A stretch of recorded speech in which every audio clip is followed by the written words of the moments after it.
Guys, आपका स्वागत है मेरे यूट्यूब चैनल गरिमा हिंदी एजुकेशन में। आज हम हिंदी के कुछ महत्वपूर्ण प्रश्नों को व्याख्या के साथ हल करेंगे। आज हम वे क्वेश्चन हल करेंगे जो हमारे एग्जाम में कई बार रिपीट किए जा चुके हैं। आज का पहला क्वेश्चन है, अर्धकथानक किस भाषा की रचना है। हमें बताना है कि अर्धकथानक जो रचना है वो किस भाषा में लिखी गई है। तो सबसे पहले ये जान लेते हैं कि अर्धकथानक को लिखा किसने है। तो अर्धकथानक जो है ये बनारसी दास जैन की क्या है, आत्मकथा मानी जाती है। क्या मानी जाती है? आत्मकथा मानी जाती है। और इसकी रचना 1641 में हुई थी। कब? 1641 में। और यह किस भाषा में है? तो ब्रज भाषा में है। किस भाषा में है? ब्रज भाषा में है। तो ऑप्शन नंबर 2 क्या हो जाएगा? करेक्ट हो जाएगा। एक क्वेश्चन से हमने 3 क्वेश्चन हल किया।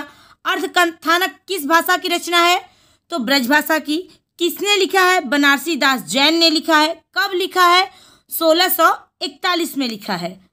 तो राइट आंसर क्या होगा? Option number 2। अगला क्वेश्चन है, इनमें से कौन सी बोली पश्चिमी हिंदी वर्ग की नहीं है? अवधी, ब्रज, बुंदेली, कन्नौजी। तो इनमें से कौन सी बोली पश्चिमी हिंदी वर्ग की नहीं है? तो वो क्या हो जाएगी? वो हो जाएगी अवधी। क्या हो जाएगी? अवधी। अवधी जो है ये पूर्वी हिंदी की बोली है। अवधी जो है वो पूर्वी हिंदी के अंतर्गत आती है। पूर्वी हिंदी के अंतर्गत कितनी बोलियां आती हैं? 3, अवधी, बघेली और छत्तीसगढ़ी। जबकि पश्चिमी हिंदी के अंतर्गत 5 आती है। कौन कौन? खड़ी बोली, ब्रज, हरियाणवी, बुंदेली और कन्नौजी। तो हमसे क्या पूछा था? पश्चिमी हिंदी वर्ग की नहीं है, तो वो है अवधी। क्योंकि अवधी बोली जो है ये पूर्वी हिंदी के अंतर्गत आती है। तो राइट आंसर क्या होगा? Option number 1। अगला क्वेश्चन है, निम्नलिखित में से स्वध्वनि का उच्चारण स्थान क्या है? मूर्धन्य, तालव्य, दंत या ओष्ठ। तो देखिए स्वध्वनि का उच्चारण स्थान क्या होगा? तो स्वध्वनि का उच्चारण स्थान होता है तालव्य। इस स को तालव्य से, इसका उच्चारण किससे करते हैं? तालव्य से करते हैं। जबकि ये स जो है ये मूर्धन्य है, इसका उच्चारण मूर्धा से करते हैं। किससे? मूर्धा से करते हैं। और एक स हमारा दंत होता है, ये है जिसको हम छोटा सा कहते हैं। क्या कहते हैं? छोटा सा। उसी को, उसका उच्चारण कैसे होता है? दंत से होता है। तो राइट आंसर क्या होगा? Option number 2। अगला क्वेश्चन है, उक्ति व्यक्ति प्रकरण के लेखक इनमें से कौन है? पुष्पदंत, रोड़कवि, ठाकुर ज्योतिश्वर, दामोदर। तो देखिए उक्ति व्यक्ति प्रकरण के लेखक जो है वो है दामोदर शर्मा। कौन है? Damodar Sharma. Option number 4 is right answer. अगर हमसे पूछे कि उक्ति व्यक्ति प्रकरण कौन सा ग्रंथ है या किस प्रकार का ग्रंथ है, तो यह एक व्याकरण ग्रंथ है जिसकी रचना दामोदर शर्मा ने की थी। किस शताब्दी में की थी? तो 12वीं शताब्दी में की थी। कब? 12वीं शताब्दी में की थी। किसकी रचना? उक्ति व्यक्ति प्रकरण की। किसकी? उक्ति व्यक्ति प्रकरण की। तो राइट आंसर क्या होगा? Option number 4। अगला क्वेश्चन है, आखिरी कलाम काव्य का प्रतिपाद्य विषय है? इस्लाम दर्शन, प्रेमाख्यान, लोक संस्कृति या युग बोध। तो देखिए आखिरी कलाम काव्य का प्रतिपाद्य विषय जो है वो क्या है? तो वो है इस्लाम दर्शन। क्या है? इस्लाम दर्शन। आखिरी कलाम किसकी रचना है? तो आखिरी कलाम जो रचना है ये मलिक मोहम्मद जायसी द्वारा लिखी गई रचना है। किसकी? मलिक मोहम्मद जायसी ने। इस रचना में बाबर के प्रशंसा के साथ कयामत शब्द का वर्णन भी किया गया है। कभी कभी क्वेश्चन हमारा ये भी पूछ देता है कि कयामत शब्द का वर्णन सबसे पहले किस रचना में हुआ है? तो वो हुआ है आखिरी कलाम में। किसमें? आखिरी कलाम में, जिसको लिखने वाले हैं मलिक मोहम्मद जायसी। अगला क्वेश्चन है, तद्भव पत्रिका का प्रकाशन स्थल है भोपाल, दिल्ली, लखनऊ, अहमदाबाद। तो तद्भव पत्रिका का प्रकाशन स्थल जो है वो क्या है? तो वो है लखनऊ। क्या है? Lucknow. Option number 3 is right answer. Tadbhav पत्रिका के संपादक कौन थे? तो इसके संपादक थे अखिलेश। कब लिखा गया था? तो 1999 में लिखा गया था। भोपाल से किस पत्रिका का प्रकाशन हुआ था? तो भोपाल से पूर्व ग्रह पत्रिका का प्रकाशन हुआ था, जिसको लिखे थे अशोक वाजपेयी। अहमदाबाद से हिंदी नवजीवन पत्रिका का प्रकाशन हुआ था, जिसको लिखने वाले थे महात्मा गांधी। दिल्ली से आपका कथा देश पत्रिका का प्रकाशन हुआ था, जिसको लिखने वाले हैं हरि नारायण। कौन? हरि नारायण। तो राइट आंसर क्या होगा? Option number 3। अगला क्वेश्चन है, इनमें से किस कवि का समावेश अज्ञेय संपादित चौथा सप्तक में किया गया है? हमें बताना है कि इनमें से किस कवि का समावेश अज्ञेय संपादित चौथा सप्तक में किया गया है। जगदीश गुप्त, सुमन राजे, नागार्जुन या शंभुनाथ। तो देखिए, अज्ञेय ने एक पत्रिका संपादित की थी, जिसका नाम था तार सप्तक। तार सप्तक कितने बार प्रकाशित हुई थी? देखिए, पहला तार सप्तक, दूसरा तार सप्तक, तीसरा तार सप्तक और चौथा तार सप्तक। तो हमसे पूछा है कि कौन सा ऐसा कवि है जो चौथे तार सप्तक में है। तो वो कौन है? तो वो है सुमन राजे। कौन है? Suman Raje. Option number 2 is right answer. चौथे तार सप्तक में कौन कौन था? अवधेश कुमार, राजकुमार कुंभज, स्वदेश भारती, सुमन राजे, राजेंद्र किशोर, श्री राम वर्मा तथा नंद किशोरी आचार्य। यही 7 कवि चौथे सप्तक में थे। चौथे सप्तक का प्रकाशन कब हुआ था? तो 1979 में हुआ था। तो राइट आंसर क्या हुआ? Option number 2। अगला क्वेश्चन है, कामरेड का कोट किसकी रचना है? अमरकांत, राजेश जोशी, सृंजय या फणीश्वर नाथ रेणु। तो देखिए, कामरेड का कोट, ये जो रचना है ये किसकी रचना है? तो ये रचना है सृंजय की। किसका? सृंजय की। Option number 3 is right answer. कब लिखा था? 1993 में लिखा था। कब लिखा था? 1993 में लिखा था। किसने? सृंजय ने। कौन सी रचना? कामरेड का कोट। तो राइट आंसर क्या हुआ? Option number 3। अमरकांत जो थे, इन्होंने भी बहुत सारी रचनाएं लिखी हैं, जैसे जिंदगी और जोक, देश के लोग, मौत का नगर, मिलन मित्र, एक धनी व्यक्ति का बयान, सुख और दुख का साथ, कुहासा। ये सारे कहानी संग्रह किसके हैं? तो ये सारे कहानी संग्रह हैं अमरकांत के। किसके? अमरकांत के। अगला क्वेश्चन है, श्यामा स्वप्न के लेखक इनमें से कौन है? किशोरीलाल गोस्वामी, ठाकुर जगमोहन सिंह, ब्रजनंदन सहाय या गोपाल राम गहमरी। तो देखिए, श्यामा स्वप्न के लेखक हैं ठाकुर जगमोहन सिंह। कौन है? Thakur Jagmohan Singh. Option number 2 is right answer. कब लिखा गया था? तो 1888 में। कब? 1888 में लिखा गया था। किसने लिखा था? तो ठाकुर जगमोहन सिंह ने लिखा था।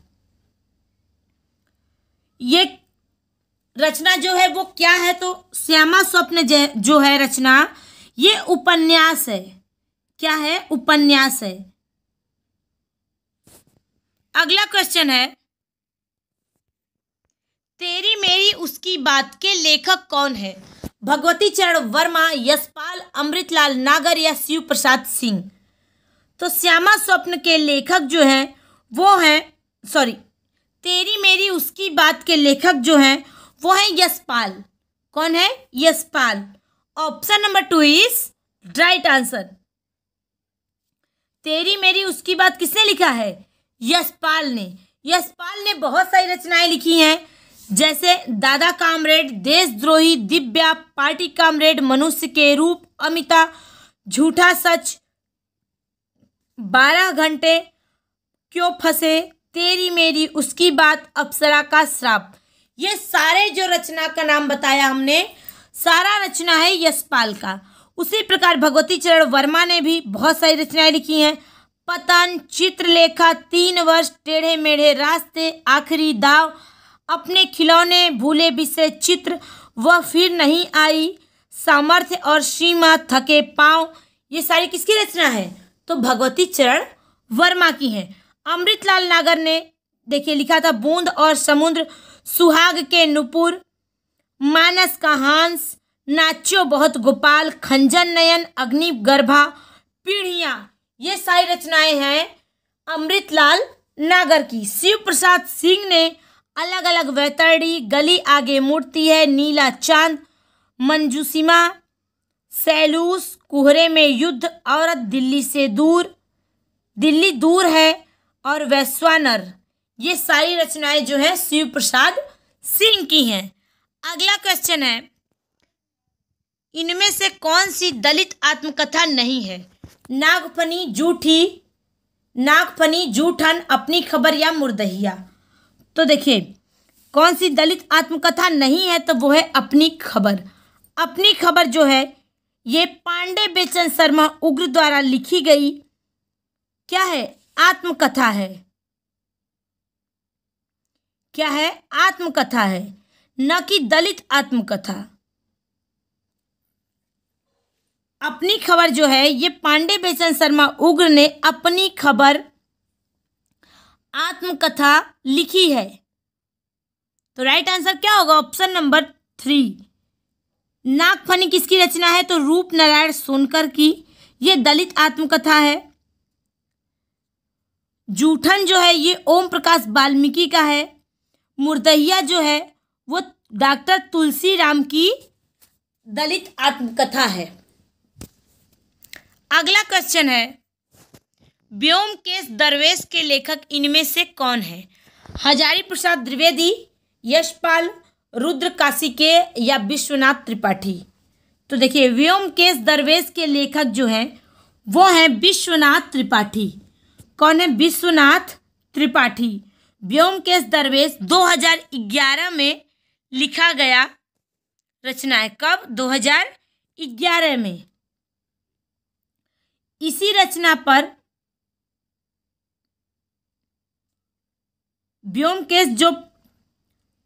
व्योमकेश दरवेश रचना है 2011 में लिखी गई थी। विश्वनाथ त्रिपाठी द्वारा लिखित हजारी प्रसाद की जीवनी है।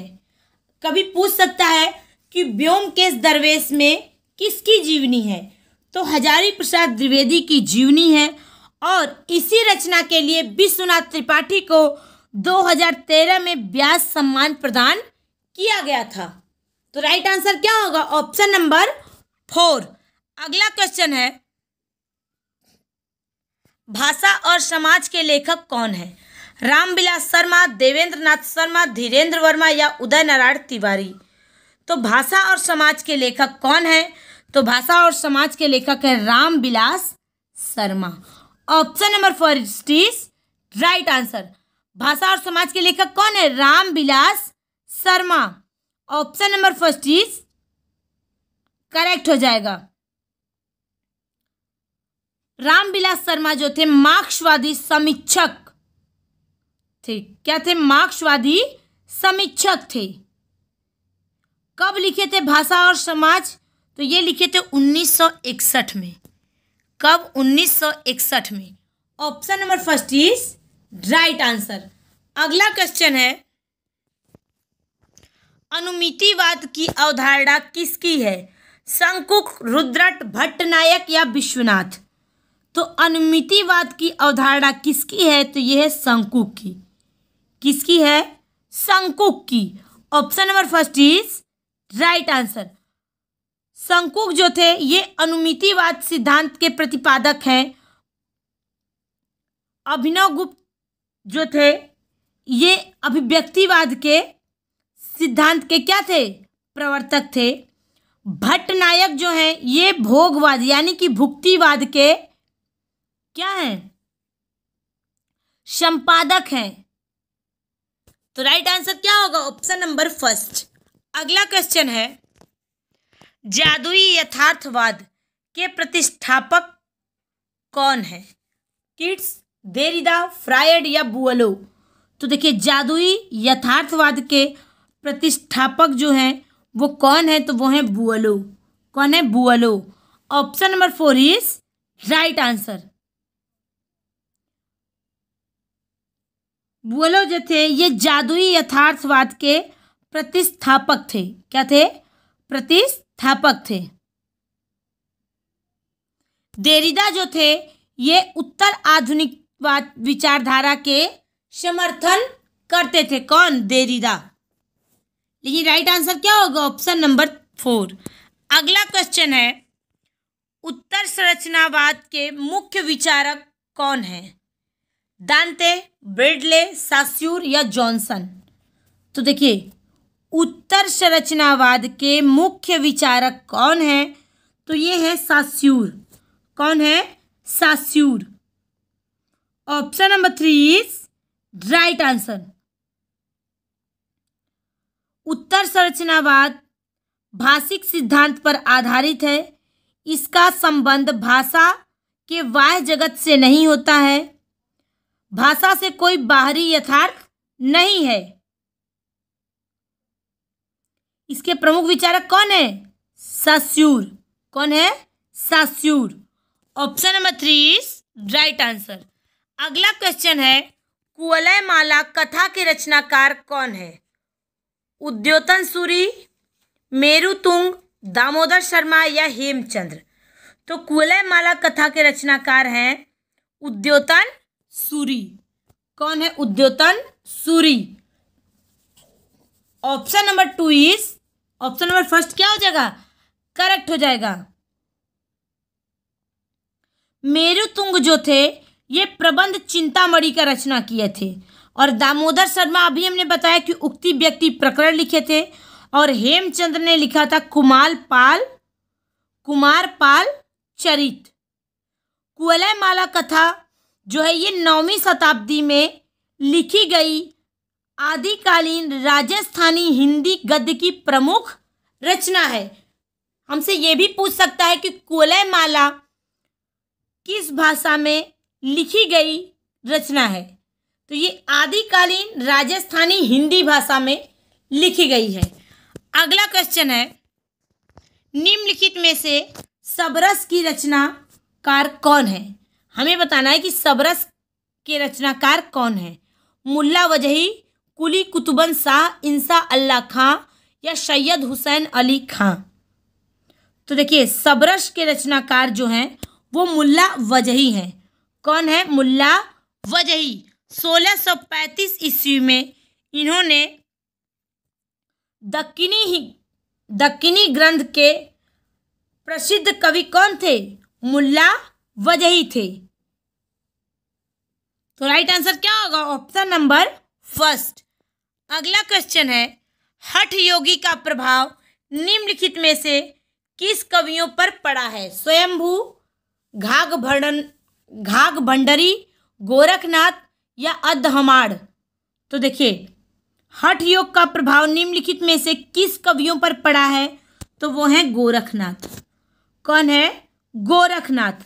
नाथ पंथ का मूल बौद्धों का ब्रजयान शाखा और सिद्धों में उत्पन्न विकार के विरोध स्वरूप गोरखनाथ ने पतंजलि उच्च लक्ष्य ईश्वर प्राप्ति को लेकर हठ योग का प्रवर्तन किया? किसने? गोरखनाथ ने। Option number 3 is right answer. अगला क्वेश्चन है, तुलसीदास की किस रचना में संत महतो के लक्षण वर्णित है? वैराग्य संजीवनी, वैराग्य संदीपनी, वैराग्य संदीपनी, रामाज्ञा प्रश्न, पार्वती मंगल या जानकी मंगल? तो देखिए, तुलसीदास की एक रचना है वैराग्य संदीपनी। क्या है? वैराग्य संदीपनी, जिस रचना में संत महतो के लक्षण वर्णित हैं। Option number first is right answer. Ramagya प्रश्न में ज्योतिष संबंधी रचना है। रामाज्ञा प्रश्न जो है ये ज्योतिष संबंधी रचना है। ये रचना भी तुलसीदास की है। पार्वती मंगल जो है, पार्वती मंगल में पार्वती और शिव के विवाह का वर्णन किया गया है, इसके भी रचनाकार तुलसीदास ही हैं। जानकी मंगल में जानकी और राम के विवाह का वर्णन किया गया है और इसके भी रचनाकार कौन है? तो तुलसीदास है। तो राइट आंसर क्या होगा? Option number first. वैराग्य संदीपनी रचना में संत महंतों के लक्षण वर्णित है। तो राइट आंसर क्या होगा? Option number first. ये रहा हमारा आज का क्वेश्चन। मुझे उम्मीद है सभी लोगों को समझ में आया होगा। सभी लोग ध्यान से देखें। Thank you so much.